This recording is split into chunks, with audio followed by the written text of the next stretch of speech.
કોરોનાને લઈને પોરબંદર સહિત સમગ્ર રાજ્યમાં માછીમારો આર્થિક મંદીમાં સપડાયા છે।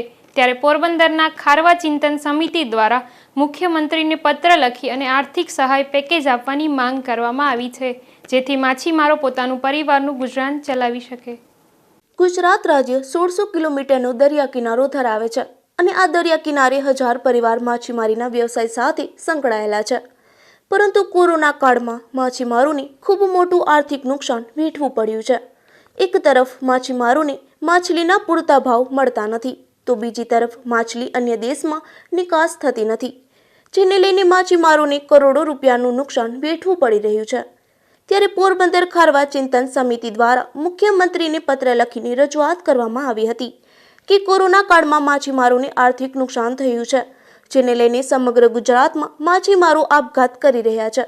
ત્યારે સરકાર દ્વારા માછીમારોનું સર્વે કરી અને નાના માછીમારોને 25,000 તેમજ આપઘાત કરેલા માછીમાર પરિવારના લોકોને 5 લાખની સહાય આપવાની માંગ કરી હતી।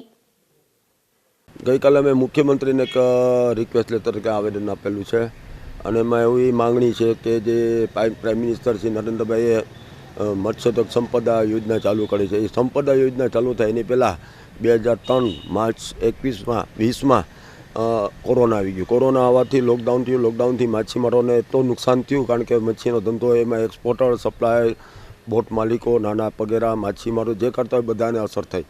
તો અમારી માંગણી ત્યારથી અમે લોકો એટલા મંદીમાં છે ને, અત્યારે 3 વર્ષથી છેલ્લા જે માછીમારીના ધંધામાં મંડી છે એમાં મંડીમાં આ એક વધારે તકલીફવાળો પ્રશ્ન ઊભો થયો।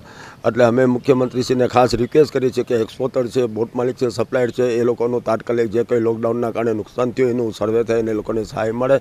એ સિવાય જે પગેરા માછીમાર ડેઇલી કમાતા હોય અને નાના પિલાણા છે જે લોકો ડેઇલી કમાય છે, છતાં જે માછીમારી અને ડેરી મચ્છીમારીનો ધંધો કરે છે અને વેચે છે, જે માછલીઓ લઈને છૂટક વેચીને પોતાનું ગુજરાન ચલાવે છે, એ લોકોને તાત્કાલિક સહાય ચૂકાય।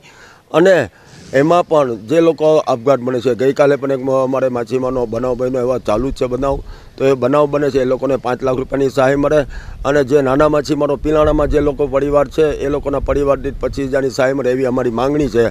અને આ માંગણી સંતોષાશે તો જ અમે માછીમાર આગામી દિવસોમાં ટકી શકશો, નહીંતર અમે અત્યારે બેહાલ થઈ ગયા છે। આજે જ એક માછીમારના ઘરે બેંક દ્વારા સીલ કરવામાં આવ્યું, અત્યારે તો અમારી છત પણ જાય એવી પરિસ્થિતિ સીલ કરવા આવ્યું। સમાજના આગેવાન અને અમે ચિંતન સમિતિના આગેવાને જઈ અને એનો મધ્યસ્થી થઈ અને અત્યારે રોક્યું છે, પણ 1 મહિનામાં જો એની પણ લોન છે ભરપાઈ નહીં થાય તો સીલ કરશે। તો આવા બનાવો અવાર ન બને એના માટે તાત્કાલિક સરકાર છે આવા જે અમારી માંગણી છે ધ્યાનમાં લઈ અને સર્વે કરાવી અને તાત્કાલિક સહાયની રકમ ચૂકવી જોઈએ અમારી માંગણી છે।